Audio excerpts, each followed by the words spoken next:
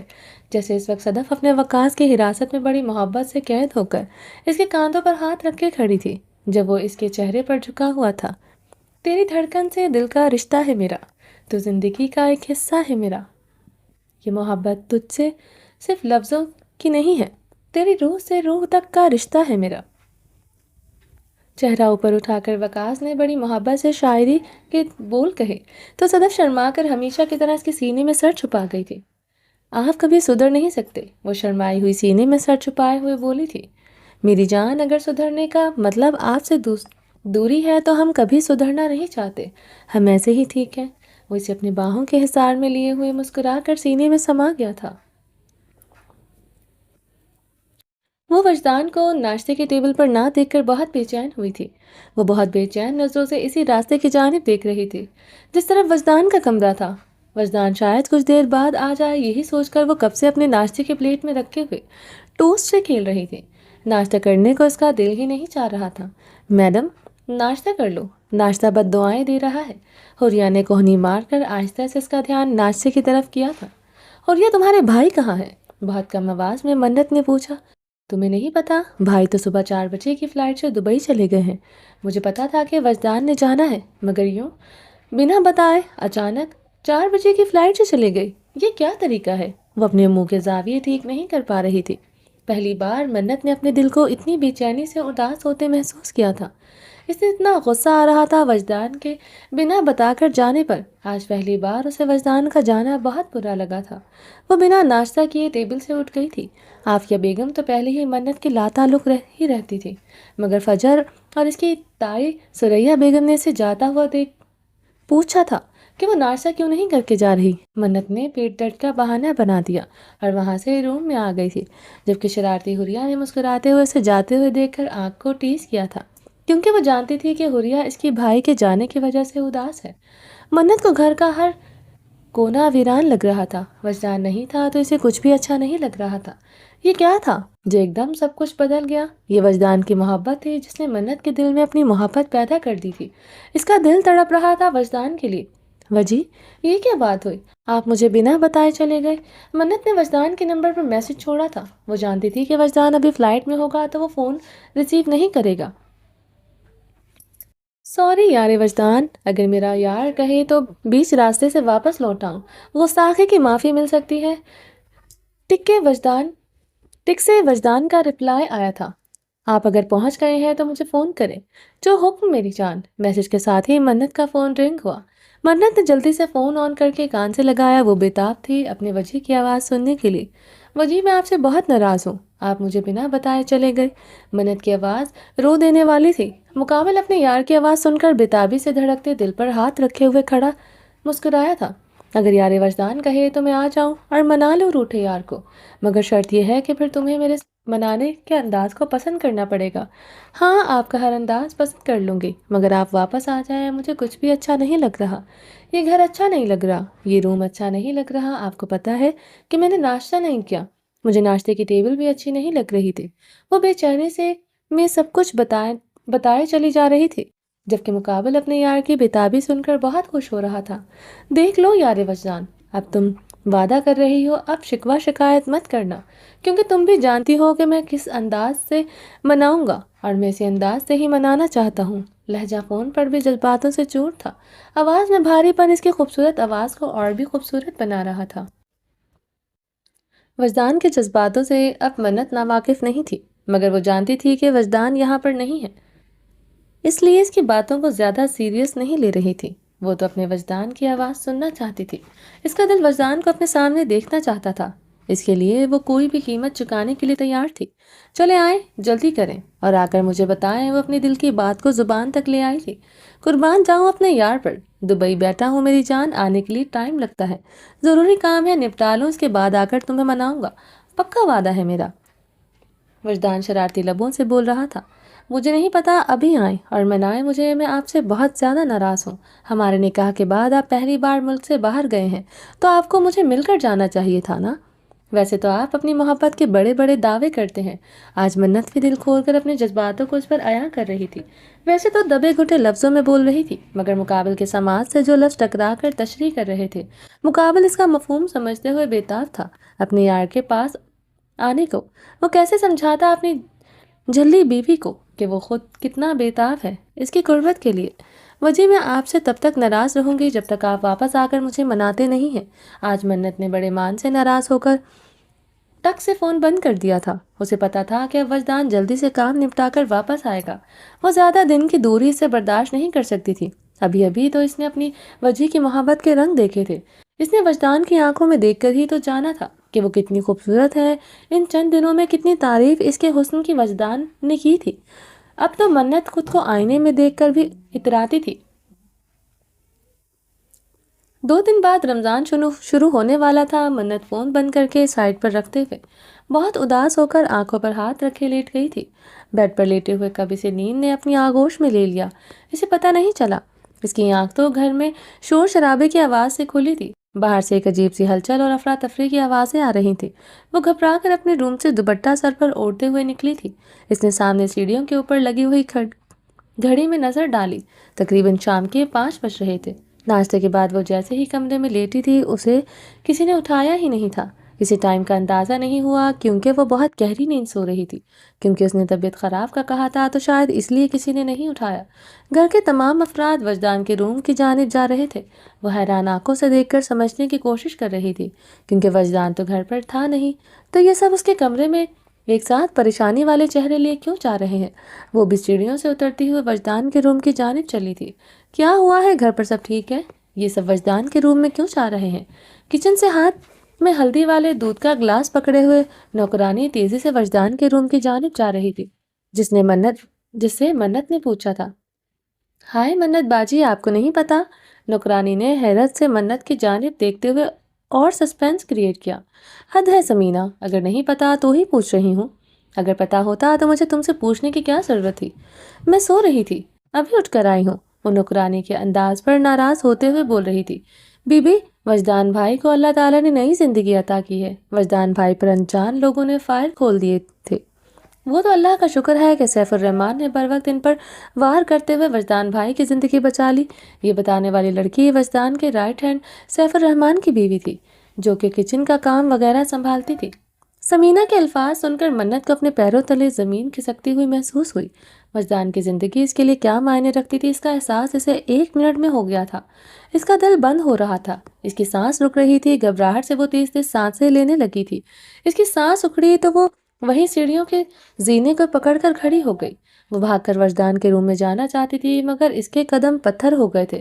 یہ کیسی خبر اس کے کانوں نے سن لی تھی؟ کیسے کوئی بدذات اس کی وجہ پر حملہ کر سکتا ہے؟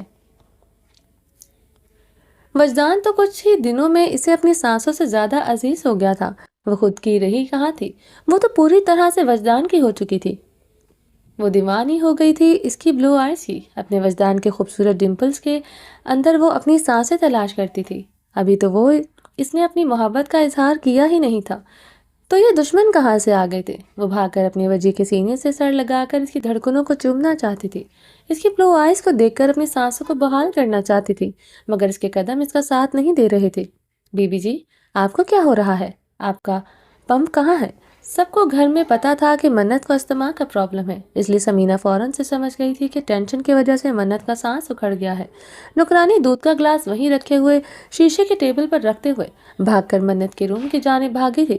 منت نے اپنے روم کی جانب اشارہ کیا تھا۔ منت تو جیسے مر رہی تھی، استما کا بہت بڑا اٹیک ہوا تھا۔ نوکرانی روم سے اس کا پمپ لیتے ہوئے بھاگ کر سیڑھیاں اتر رہی تھی۔ اگر کچھ دیر نہ آتی تو منت کو لگ رہا تھا کہ وہ آج اس کا آخری وقت آ چکا ہے۔ پتہ نہیں یہ خبر روم میں لیٹے ہوئے وجدان کے کانوں تک کیسے پہنچی تھی۔ منت کے سر پر ایک ہاتھ رکھے ہوئے دوسرے ہاتھ سے سمینہ نے اس کے منہ کے اندر پمپ رکھ کر اس کے اندر دوائی ڈال رہی تھی۔ وجدان رک جاؤ، تمہاری طبیعت ابھی ٹھیک نہیں ہے۔ اپنی حالت دیکھو پاگل لڑکے، سریا بیگم اپنے بیٹے کے پیچھے آوازیں دیتی آ رہی تھی اور وجدان کے پیچھے گھر والوں کی پوری فوج آ رہی تھی، مگر وجدان تیز قدموں سے تقریباً بھاگتا ہوا منت تک پہنچا۔ وجدان نے سمیرہ کے ہاتھ سے منت کا پمپ پکڑتے ہوئے خود اس کے سامنے بیٹھ گیا۔ وجدان نے اپنے بھاری ہاتھ اس کے سر کے پیچھے رکھ کر خود سہارا دے کر رکھا تھا۔ منت کو سانسوں کے لیے یوں تڑپتے ترستے دیکھ کر وجدان پل پل اس کے دل کو بند ہوتے محسوس کر رہا تھا۔ وجدان کا دل درد سے پھٹ رہا تھا۔ میں بالکل ٹھیک ہوں، ریلیکس ہو جاؤ۔ منت اپنے منہ سے پمپ نکالنے کی کوشش کر رہی تھی۔ اس کی آنکھوں میں جو سوال تھا اس کو وجدان بخوبی سمجھتے ہوئے اس کا جواب دے چکا تھا۔ وجدان کے ہاتھوں پر لگی ہوئی پٹی جس کے اوپر خون کی بوندیں اب بھی نمودار ہو رہی تھیں، ان کو دیکھ کر منت کی جان نکل رہی تھی، مگر وجدان نے نفی میں سر کو ہلاتے ہوئے اسے منہ سے پمپ نکالنے کو منع کر رکھا تھا۔ اس کے ارد گرد گھر کے تمام افراد کھڑے تھے۔ داجی اپنے پوتی کو بچپن سے ہی اس تکلیف میں دیکھ کر بہت افسردہ ہو جاتے تھے۔ آج بھی صلاح الدین اپنی لاڈلی پوتی کو سانسوں کے لیے تڑپتے ہوئے دیکھ کر بہت پریشان کھڑا تھا۔ سیڑھی پر منت کے پاس بیٹھتے ہوئے آصف فرق اپنی بیٹی کے سر پر پیار سے ہاتھ پھیر رہے تھے۔ فجر بے چین سی ہو کر زینے کو پکڑ کر کھڑی ہوئی تھی کیونکہ آگے بڑھنے کی جگہ نہیں تھی۔ گھر کے باقی افراد بھی وہیں پر موجود تھے۔ سب کے چہروں پر پریشانی تھی کیونکہ آج منت کو استما کا بہت بڑا اٹیک ہوا تھا۔ ابھی تک اس کا سانس ٹھیک نہیں تھا۔ صرف ایک شخص تھا جو کافی دوری پر کھڑا تھا اور اس کے چہرے پر کوئی پریشانی کے تاثرات نہیں تھے۔ وہ تھی منت کی ماں۔ بس میرا بچہ، بس ابھی سب ٹھیک ہو جائے گا۔ آصف اپنی بیٹی کے سر پر ہاتھ رکھتے ہوئے محبت سے اسے ساتھ لگائے ہوئے تھا۔ آفیہ آگے آؤ۔ آصف کو یوں لاپرواہی سے آفیہ کا دور کھڑا ہونا بہت ناگوار گزرا تھا۔ آج پہلی بار آصف نے سب کے سامنے سرد لہجے سے اسے قریب بلایا تھا کیونکہ منت کی نظر بار بار اپنی ماں کو دیکھ رہی تھی جو لاپرواہی سے دور کھڑی ہوئی تھی، جیسے اس کا اور منت کا کوئی رشتہ ہی نہ ہو۔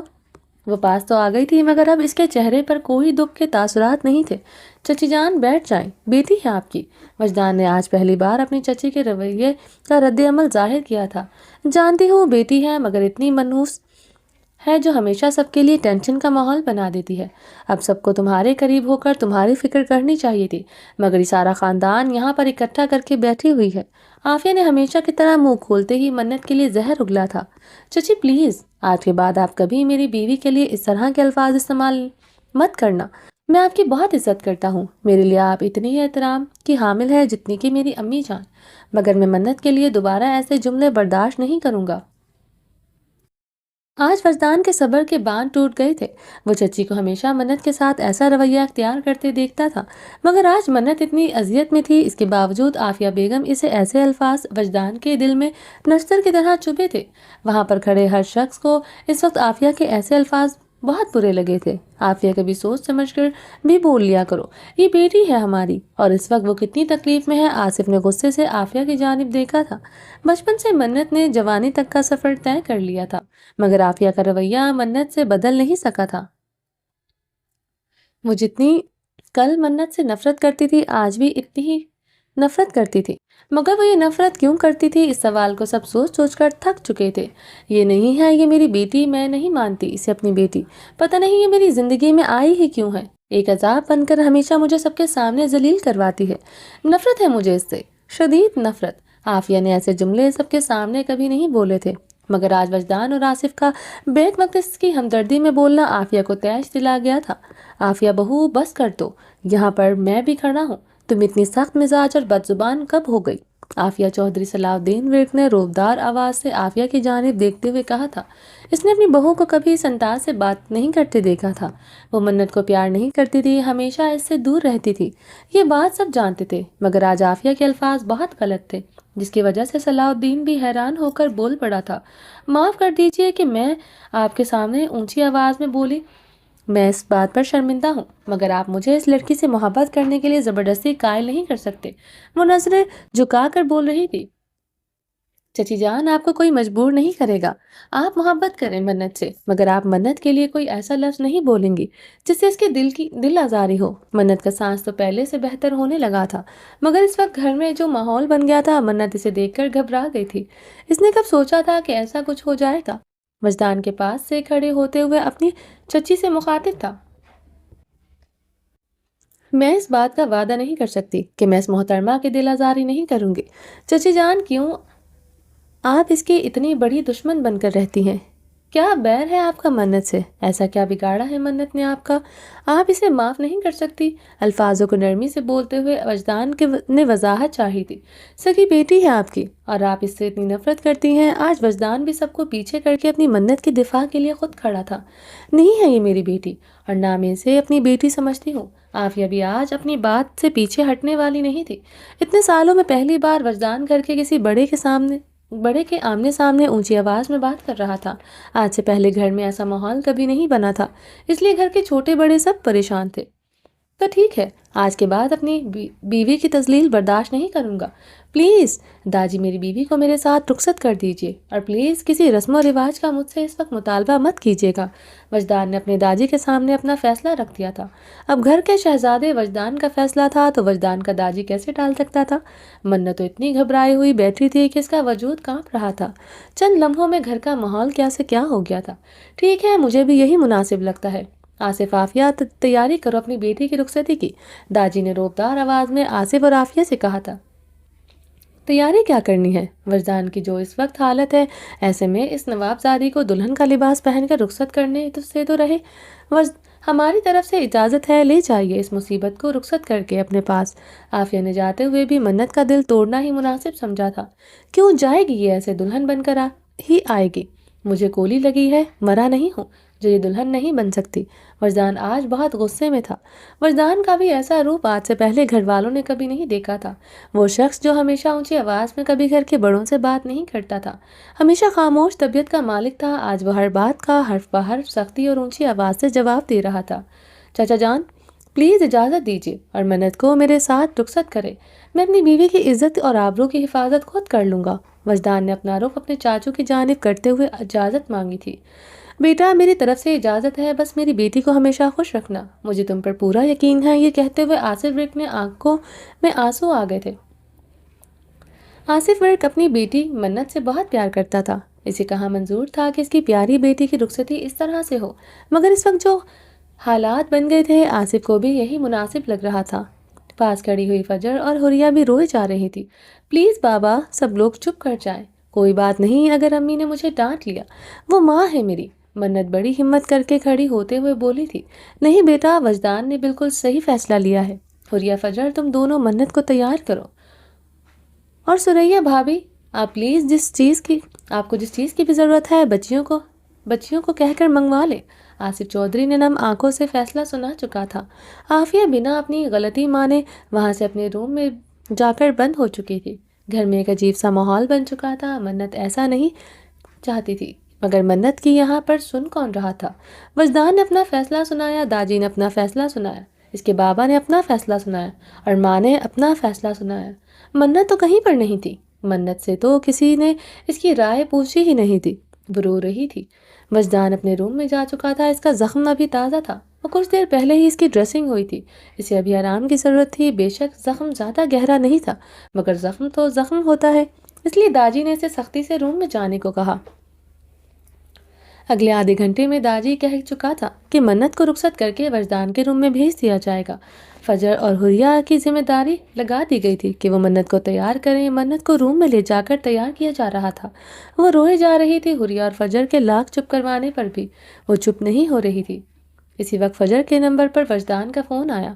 اس نے پوچھا کہ منت رو رہی ہے۔ اسے یقین تھا کہ منت یہی کام کر رہی ہوگی اور فجر نے ہاں میں جواب دیا تو اس نے منت سے بات کرنی چاہی۔ منت، اب اگر تمہارا ایک آنسو بھی نکلا تو مجھ سے برا کوئی نہیں ہوگا، جب میں مر جاؤں گا پھر منا لینا ماتم اور جی بھر کر رو لینا۔ وجدان کی سرد بھاری آواز منت کے سماعت سے ٹکرائی تھی۔ اللہ نہ کرے وجی، آپ کو کچھ ہو، کیسی باتیں کر رہے ہیں، اللہ آپ کو میری بھی عمر لگا دے۔ منت روتے ہوئے چلائی تھی۔ ہاں تو کیوں رو رہی ہو؟ رخصت ہو کر میرے پاس آ رہی ہو اس لیے رو رہی ہو؟ آپ ساری حقیقت جانتے ہیں پھر بھی آپ ایسا بول رہے ہیں۔ وہ آنسوں سے بھیگی آواز سے شکوہ گو تھی۔ سب جانتا ہوں، اسی لیے تو بول رہا ہوں کہ رونا بند کرو۔ جب چچی کو تمہارے لیے کوئی جذبات فیل نہیں ہوتے تو تم کیوں پاگل بنی ہوئی ہو؟ منت، اگر میری بات کی ذرا سی بھی اہمیت ہے تو اب تمہاری آنکھوں سے آنسو نہیں نکلنے چاہیے۔ تیار ہو کر خوشی خوشی میری زندگی میں قدم رکھو، باقی سب میں دیکھ لوں گا۔ منت کو وجدان کے حکم دے کر فون بند کر چکا تھا۔ زبردستی منت نے اپنی ہچکیاں روک لی تھی، مگر اپنے دل کا درد کا کیا کرتی؟ جو درد سے پھٹا جا رہا تھا۔ منت ریڈ کلر کے کامدار لہنگے میں بے حد خوبصورت لگ رہی تھی۔ منت کے گورے رنگ پر کوئی زیادہ محنت نہیں کرنی پڑی تھی۔ فجر اور حریہ نے مل کر اسے بہت خوبصورت سا تیار کیا تھا۔ منت کا لہنگا اس کی ساس نے آدھے گھنٹے میں ارینج کیا تھا، کیونکہ اس کے بیٹے نے یہ مطالبہ کیا تھا اس کی دلہن پورے دلہن کے لباس میں اس کے روم میں داخل ہو۔ اب وجدان کی بات تھی تو اس کی ماں کیسے ٹال سکتی تھی؟ آدھے گھنٹے میں ہر چیز کا انتظام ہو گیا تھا۔ لہنگے سے لے کر جولری تک ہر چیز اعلیٰ، مہنگی اور ارجنٹ منگوائی گئی تھی۔ یہاں تک کہ اسٹیکر سے مہندی کے ڈیزائن بھی اس کے ہاتھ پر بنا دیے گئے تھے۔ اب وہ دلہن بن کر تیار بیٹھی ہوئی تھی۔ اس کے باپ نے پیار دیتے ہوئے اسے اپنے سینے سے لگایا تو منت پھوٹ پھوٹ کر ایک بار پھر سے رونے لگی تھی۔ آصف نے اسے سر پر بوسہ دیتے ہوئے چپ کروایا اور تسلی دی کہ یہ وجدان بالکل صحیح فیصلہ ہے۔ فجر خود رو رہی تھی مگر اپنی بہن کو دلاسا دیتے ہوئے چپ کروا رہی تھی۔ یہی حالت حریہ کی بھی تھی۔ حریہ فجر اور منت کا سگی بہنوں جیسا رشتہ تھا، اس لیے یہاں پر حریہ بالکل یہ نہیں سوچ رہی تھی کہ منت اس کی بھابھی بن رہی ہے۔ اس وقت منت کی بہن بن کر تکلیف سے گزر رہی تھی۔ منت اس کی طرح کی رخصتی پر داجی نے پیار دیتے ہوئے اسے خوش رہنے کی دعائیں دی۔ عافیہ نہیں آنی تھی اپنے کمرے سے باہر۔ ازلان نے بھائیوں کی طرح اس کے سر پر ہاتھ رکھا تھا۔ ازلان نے ہمیشہ منت اور فجر کو سگی بہنیں ہی سمجھا تھا۔ ازلان کے لیے حریہ، فجر، منت میں کوئی فرق نہیں تھا۔ ہر آنکھ اس وقت اشکبار تھی۔ حالانکہ ازلان اور حریہ اور سریا بیگم کو تو خوش ہونا چاہیے تھا کہ یہ ان کے بھابھی اور بہو بن کر ان کے ساتھ ہی تو نئے رشتے میں بن رہی تھی، مگر یہاں پر منت کے ساتھ ہوئے رویے پر سب افسردہ تھے۔ منت کو وجدان کے روم میں لے جایا جا رہا تھا۔ وجدان آج منت کے فون کے بعد جلدی سے ریٹرن ٹکٹ لیتے ہوئے پاکستان آیا تھا، کیونکہ صبح منت کی سالگرہ تھی اور وہ منت کو 12 بجے وش کرنا چاہتا تھا۔